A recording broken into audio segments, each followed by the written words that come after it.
5,000 years ago, one man picked up a stone club, he smashed it into another man's skull, and in that single moment, Egypt began to take shape.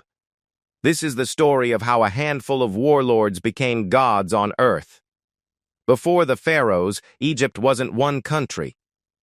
It was two lands, Upper Egypt in the south, Lower Egypt in the north, near the Mediterranean.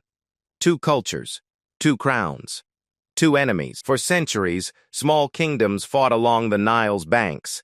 Villages became towns, towns became kingdoms. Kingdoms wanted more land, more water, more power. Around 3100 BC, in the south, a king rose above the rest. His name was Narmer. And what he built that day didn't just create a kingdom. It created the blueprint for the pharaoh, an institution so powerful it would outlast empires, outlive languages, and rule the Nile for the next 3,000 years as a god-king dynasty. So how did one man convince an entire civilization that he was a god? Why does that idea still shape how we think about power today? At this point in history, Egypt as we picture it, pyramids, hieroglyphs, golden masks didn't exist yet. What existed was the Nile, a 4,000-mile thread of water cutting through one of the harshest deserts on Earth, where scattered communities learned to farm its floodplains. By around 3200 BC, those communities had consolidated into two power blocks.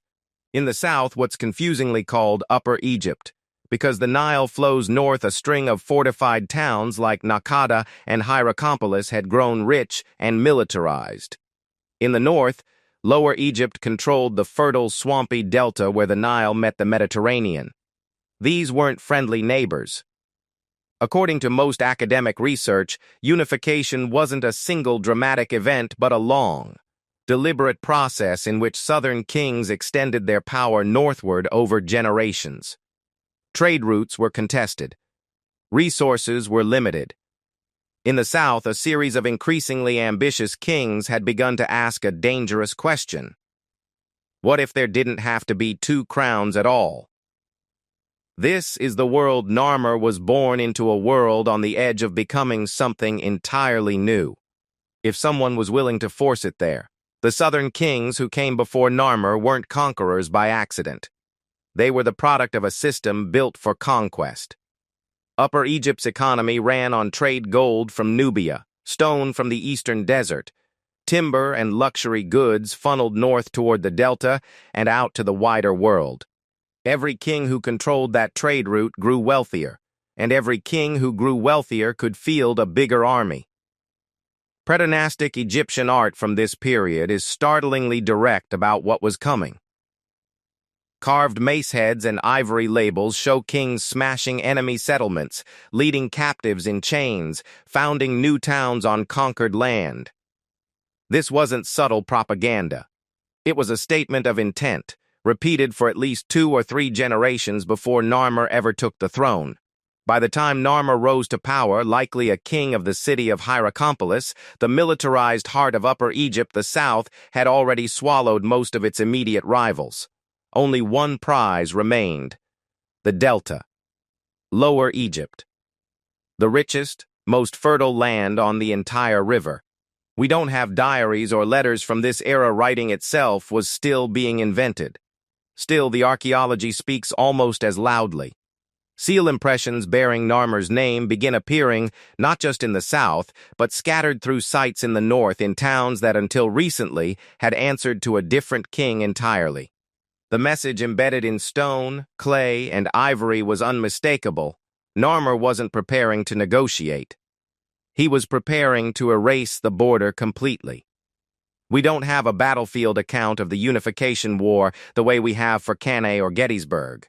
There's no surviving order of battle, no casualty count, no captured general's testimony.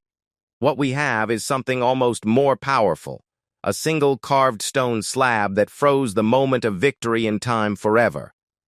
It's called the Narmer Palette. Discovered in 1898 at Hierakonpolis, this ceremonial siltstone object is barely the size of a dinner plate, and it may be the single most important artifact in the history of Egyptology. On one face, Narmer towers over a kneeling enemy. the white crown of Upper Egypt on his head, a mace raised high, frozen mid-strike. Beneath his feet, fleeing or fallen figures represent the conquered north. Turn the palette over, and the message shifts. Now Narmer wears the red crown of Lower Egypt, the crown of the people he just defeated, and walks in procession past the bodies of his enemies, each one's head placed neatly between its own legs in a ritual display of total victory. This wasn't decoration. Historians widely interpret these two faces of the palette as the forging of a new symbol, the double crown, or Shent, representing, for the first time, total Egyptian unity.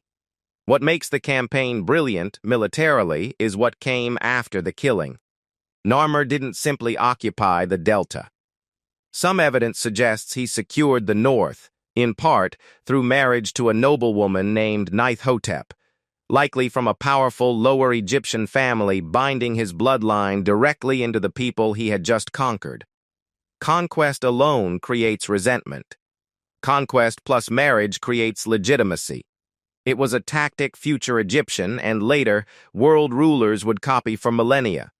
Here is the moment that actually changes history, and it isn't a battle at all. It's an idea. It's an idea. Narmer didn't just claim to be a king who had won a war. He claimed to be the living embodiment of Horus, the falcon-headed god of the sky and kingship itself. Look closely at the Narmer Palette again, and above the king's head, a falcon grips a rope leading to a human-headed enemy, Horus, acting directly through the king's hand. This was the turning point that mattered more than any spear thrust. Up until this moment, a king was simply the strongest warlord on the river. After this moment, a king was divine. Defying him wasn't rebellion, it was heresy against the gods themselves. That single reframing from warlord to god-king is arguably the most consequential political invention in early human history. It meant rebellion required not just courage, but theological justification. It meant that taxation, conscription, and forced labor on monumental building projects could all be framed not as exploitation, but as a cosmic duty. The psychological effect on Narmer's new subjects, both Upper and Lower Egyptian, would have been staggering. You weren't just defeated. You were being ruled by a god. Resistance didn't just risk your life. It risked your place in the cosmic order, in this world and the next.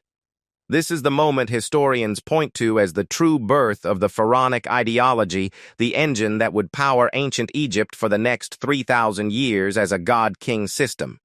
The consequences were immediate and affected every level of society.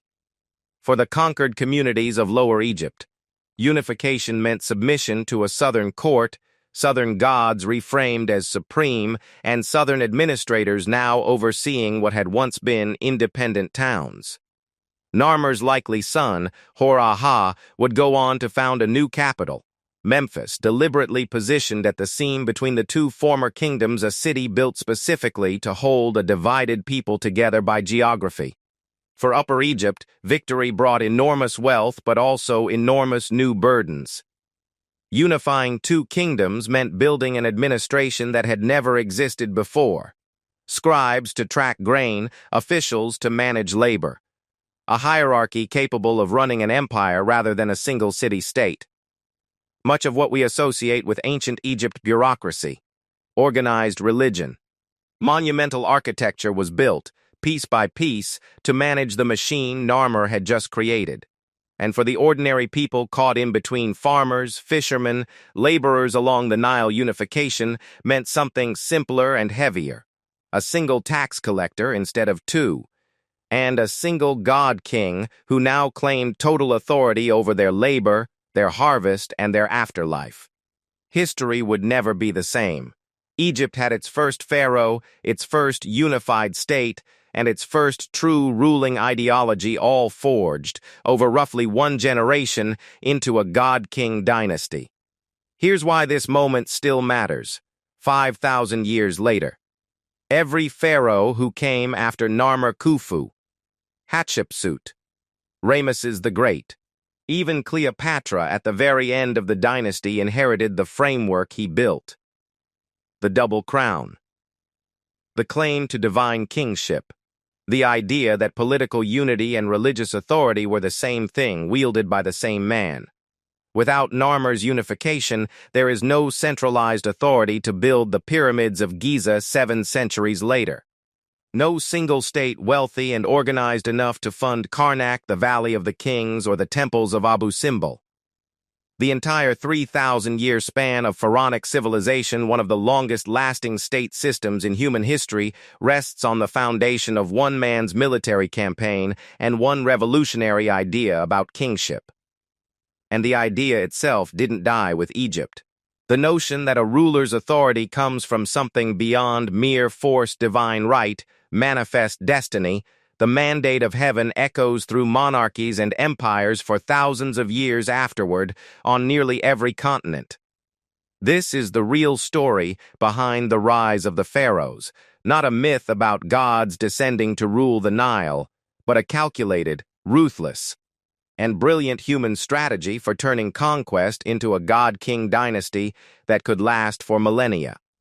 What history books often compress into a single sentence, Egypt was unified around 3100 BC, was, in reality, one of the most consequential political revolutions the ancient world ever produced. Narmer built a god-king dynasty that would outlast every empire that tried to challenge it, and it all started with 2 crowns becoming one. If you want more deep-dive history like this, hit like and subscribe. It genuinely helps this channel keep telling these stories. And if you're wondering what happened next, how Narmer's successors turned a single victory into the most ambitious building projects the ancient world had ever seen, that's exactly what we're covering in the next video. The construction of the first pyramids, and the pharaoh who dared to build a stairway to the gods.